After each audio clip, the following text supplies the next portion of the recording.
Hello and thank you for joining me today. Well, this is the Tuesday, May 26th edition of our video devotionals, and we appreciate you being with us today. Hope your Tuesday's going well.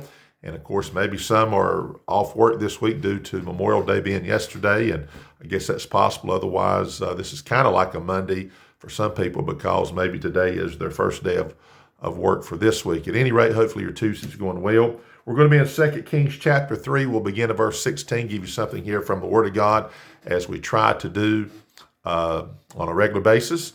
And we do appreciate you that watch. We appreciate your comments and acknowledgments, all of that. Appreciate you very much. Okay.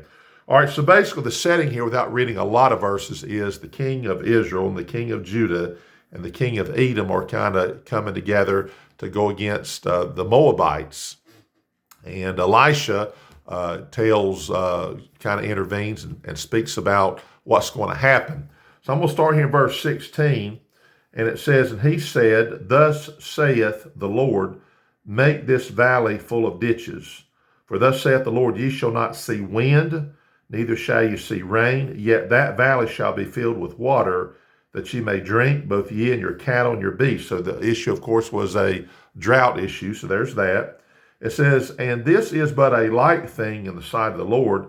He will deliver the Moabites also into your hands." So this is kind of killing two birds with one stone. And so feeding, or watering rather, giving water, needed water, and then, of course, taking care of the Moabites.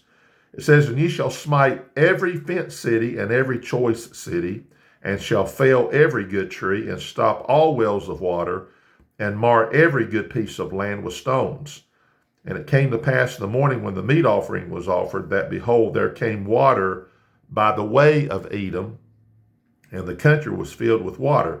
And what's significant about that is the land of Edom, I think, is a land that has what we call here in the South, or here what we call in our area, and maybe many areas, kind of like a red clay look, red soil, all right? So it comes by that direction, but the Lord said you won't see rain or you won't see wind. Then notice verse 21, "And when all the Moabites heard that the kings were come up to fight against them, they gathered all that were able to put on armor and upward and stood in the border. And they rose up early in the morning, and the sun shone upon the water, and the Moabites saw the water on the other side as red as blood. And they said, This is blood. The kings are surely slain, and they have smitten one another. Now therefore Moab to the spoil. And when they came to the camp of Israel, the Israelites rose up and smote the Moabites, so that they fled before them, but they went forward, smiting the Moabites, even in their country." And it goes on to say they beat down the cities and so on. So here's the practical side of this. Of course, the Lord amazingly does things that, look, the Moabites thought they saw a bunch of blood. Isn't it amazing? And the Lord is the one who made that happen, and he knew it would happen like that. So instead of the Moabites going into fighting mode, they were in spoiling mode. So I guess they showed up thinking we're going to get all the spoils, and rather than being in a more of a defensive or offensive way to fight against the three kings, then basically it made it easier for the Israelites and I guess the Edomites to go and defeat these Moabites. So I guess my little practical principle here is this. Pardon me. I wonder in life if we're not sometimes in spoil mode rather than fighting mode. Now, I'm not talking about going around and having a chip on your shoulder and, arguing about everything, critical of everything and starting things. There's enough of that goes on, of course. But I'm talking about when the Bible literally talks about being a soldier for the Lord, taking on the whole armor of God and taking our stand and all of that. Instead of sometimes being in that mode, I think sometimes we're walking around more in spoil mode. And when we're not in fighting mode, then we get kind of beat up, so to speak, because we're not in the right frame of mind to stand for the Lord and to fight for the things of God, to fight for the doctrines and to fight for the positions that we need to. Again, not trying to be jerk or unkind, but literally a biblical position of fighting and standing and all of that.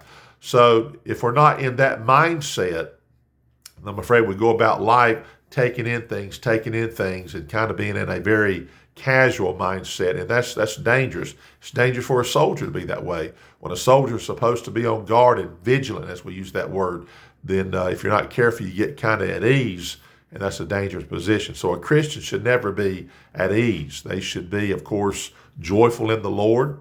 They should have peace in their soul, but also at the same time have that mindset that I'm a soldier of the Lord, and I take my stand, and I'm serving the Lord, and so kind of being in that soldier mode more than being in a spoil mode. And I think that was one of the deficits here of the Moabites, and the Lord knew that when they saw what they saw, and they said, well, we're going to go glean the spoils of this battle here, then that's when the Israelites and the Edomites was able to take care of business. All right, going to stop right there. Hope you have a great day, safe day, healthy day. Lord willing, we'll be back tomorrow, and thank you for watching.